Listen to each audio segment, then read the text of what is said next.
Ziwe's meeting with George Santos. It's a question comedian Ziwe addressed in her bombshell interview with the disgraced former congressman, which was posted to her YouTube channel yesterday. It was an appropriate and widely anticipated match. Ziwe and Santos are both symbols of the modern political era. They represent, in various ways, a cultural moment that is at best irreverent and at worst nihilistic. They typify a zeitgeist in which con artists can be found everywhere, from the depths of reality television to the highest levels of government. Ziwe's comedy, as seen in her now-cancelled namesake comedy program, subverts journalistic traditions with extended, awkward pauses and purposeful misquotes of her subject in spliced audio snippets. In her interview with Santos, she displayed such cheap tricks. When she asked him to utter the word icon, only to have him repeat an elongated version of Santos mouthing icon for the audience to mock. Ziwe's comedy is a bit of a shambles, but it comes at no cost to the American taxpayer. While Ziwe's ideas make her chuckle, Santos may land him in jail. During his brief time in Congress, Santos combined outrageous theatrics, such as carrying a mystery baby through the chamber, with incredible alleged crimes and destructive political viewpoints. Santos was eventually so despised that he became only the sixth politician in history to be removed from the House of Representatives. The interview had great expectations. "This is my Frost, Nixon," comedian Rohita Kadambai tweeted after the interview was publicized.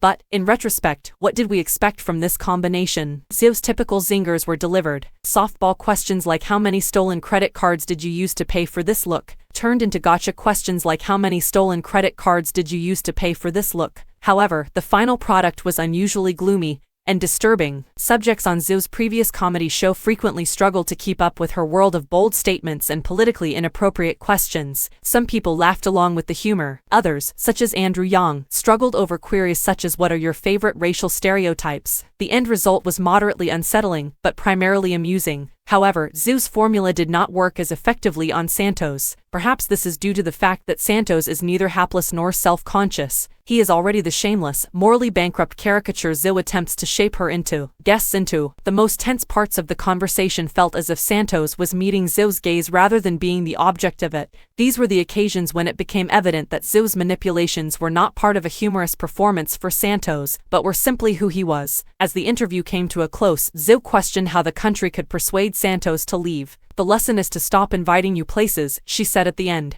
"But you can't," he shrugged, his confidence shining through, "because people love the content."